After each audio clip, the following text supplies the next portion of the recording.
سلام و درود در خدمت تمام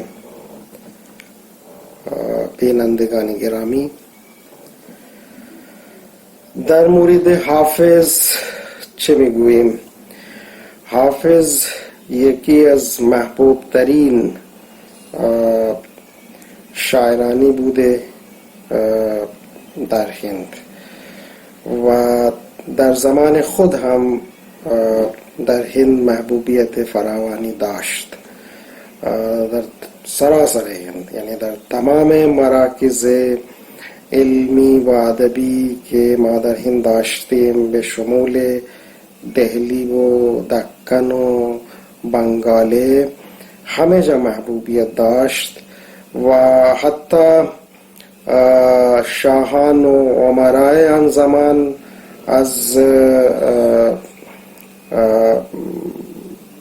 تقاضا داشتند از حافظ که ایشون تشریف بیاورد و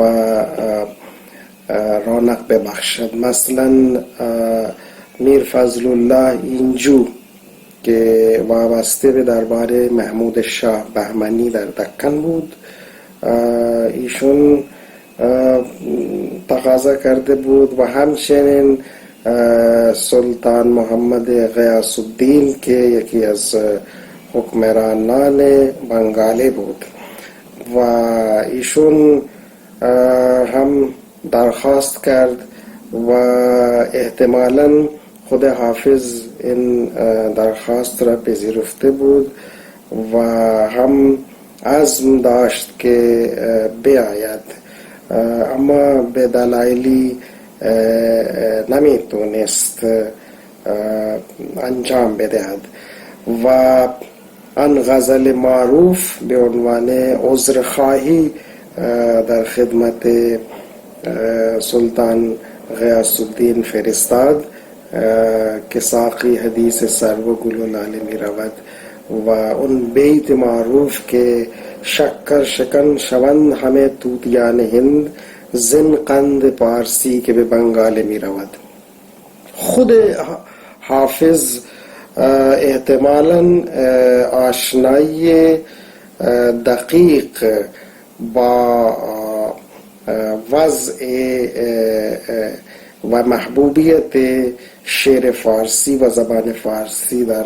شب قاره هند داشت و هم آشنایی با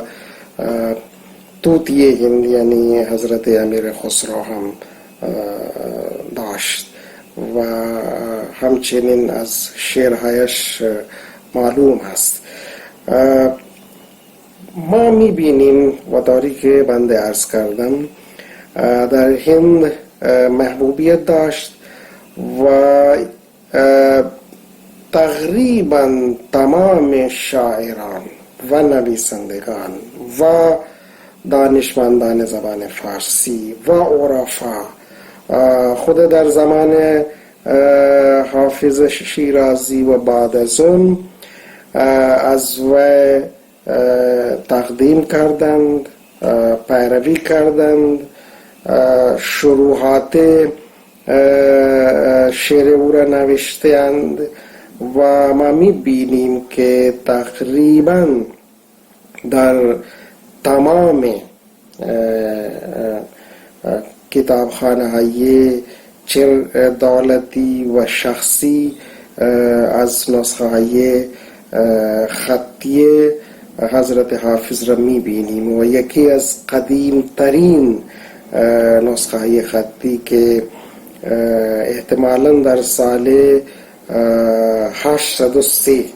در اوایل قرن نهم که خیلی نزدیک به زمان حافظ بود، اینجا کشف شده بود توسط استاد نظیر احمد و هم تصحیح و چاپ شد و همچنین در کتابخانه معروف مثلا کتابخانه رامپور رضا که در شهر رامپور هست، در کتابخانه خدا بخش در پتنه و کتابخانه سالار جنگ در حیدرآباد و همچنین در کتابخانه های مختلف هند فراوان ما نسخه های بسیار پرارزش مطلع محسب میبینیم و استفاده میکنیم و همچنین شروحات زیاد نوشته شده و خیلی و اغلب مردم حافظ را به عنوان یک شاعر عارف محسوب میکردن و از این لحاظ شروحات نوشته‌اند و ما میبینیم که تقریبا از معروفترین شروحات 40 است، خود در فارسی و هم بعدا در اردو، و همچنین تقریبا 30 تا ترجمه هم منثور و هم منظوم در زبان اردو شده و معروفترین از آنها مثلا از قاضی سجاد حسین هست و از نشتر هست و از شخصیت های دیگر هست که هم مثلا به شکل نثر و نظم ترجمه کردند و همچنین در زبانهای دیگر مثلا پنجابی و بنگلا و هم انگلیسی اینجا ترجمه شده. ما میدانیم که تاگور یک خانواده بسیار علمی و بسیار معروف هند بوده و رابیندرناتھ تاگور یکی از شاعران معروف جهان شده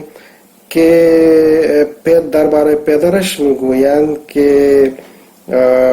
ایشون حافظ دیوان حافظ بود و